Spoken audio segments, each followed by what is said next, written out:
Assalamualaikum sahabat Zulu. Ahad 15 Desember 2024.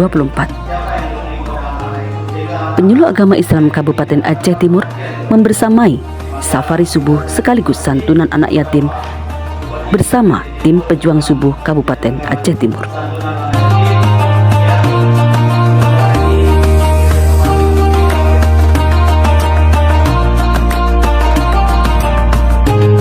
Acara safari subuh ke-235 dilaksanakan di Masjid Baitul Minan, Dusun Pajak, Desa Arul Pinang, Kecamatan Penarung.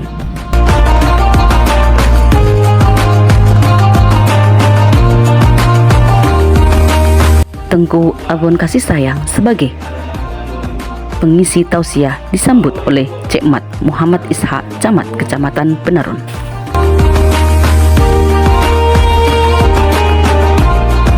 Acara safari subuh berjalan dengan sukses yang dihadiri oleh seluruh jajaran instansi yang berada di wilayah Kecamatan Penarung, Kabupaten Aceh Timur.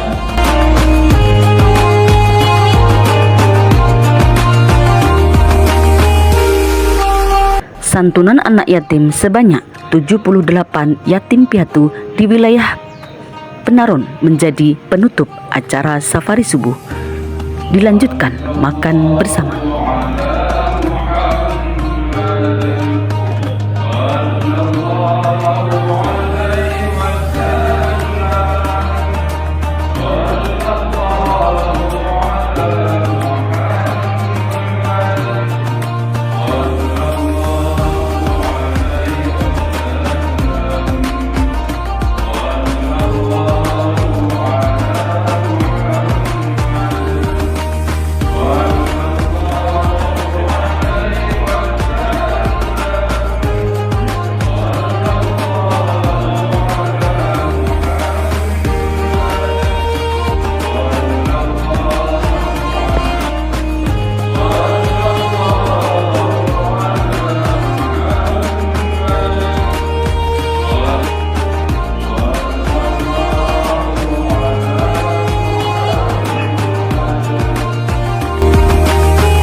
Dari Ipari Aceh Timur melaporkan.